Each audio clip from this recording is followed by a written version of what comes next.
অবশেষে তমা মির্জা ও রাফির প্রেমের অধ্যায়ে দেখা গেল ভাঙন। ঢালিউডের নির্মাতা রায়হান রাফি ও চিত্রনায়িকা তমা মির্জার প্রেমের খবর ছিল ওপেন সিক্রেট। জীবনের বিশেষ দিনগুলোতে একে অপরের পাশে ছিলেন সবসময়, এমনকি ভালোবাসার কথাও জানান দিয়েছিলেন এই দুজন। যদিও বিষয়টিকে বরাবরই অস্বীকার করে নিয়েছেন দুজনই, নিজেদেরকে শুধুই বন্ধু হিসেবে দাবি করেছেন তমা মির্জা এবং রাফি।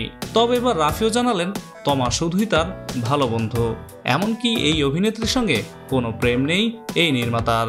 জানা গেছে সাম্প্রতিক সময়ে তমার সঙ্গে নাকি সম্পর্কে অবনতি হয়েছে রাফির। দুজনের মধ্যে বন্ধুত্বটা থাকলেও সেই প্রেমটা আর নেই। সম্প্রতি দেশের একটি গণমাধ্যমের সাক্ষাৎকারে তমার সঙ্গে সম্পর্ক নিয়ে কথা বলেছেন রায়হান রাফি। নির্মাতা বলেন, তমার সঙ্গে সম্পর্কটা তিক্ততার পর্যায়ে যায়নি, আগের মতোই বন্ধুত্বের জায়গায় আছে। তবে আমাদের নিয়ে যে গুঞ্জন রয়েছে সেটা আসলে নেই। তমার সঙ্গে প্রেম প্রসঙ্গে রায়হান রাফি বলেন, আসলে সেসব কেবলই গুঞ্জন ছিল। আমাদের মধ্যে অনেক ভালো বন্ধুত্বের সম্পর্ক, যা আগেও ছিল এখনো আছে, কিন্তু আমাদের নিয়ে মানুষ যেটা ভাবে সেটি নেই। এদিকে তমা রাফির ঘনিষ্ঠ সূত্রের খবর, দুজনের মাঝে প্রেমটা এখন আর নেই। একসময় একসঙ্গে প্রচুর সময় কাটালেও এখন আর একসাথে দেখা যায় না এই দুজনকে।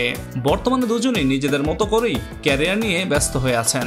প্রসঙ্গত, রাফির পরিচালনায় খাঁচার ভেতর অচিন পাখি সিনেমায় প্রথমবার অভিনয় করেছিলেন তমা মির্জা। পরে এই নির্মাতার 7 নম্বর ফ্লোর সুড়ঙ্গ সিনেমায় দেখা গিয়েছিল তমাকে। গেল বছর মুক্তি পেয়েছিল সুড়ঙ্গ, যেখানে আফরান নিশোর সঙ্গে জুটি বেঁধেছিলেন তমা মির্জা।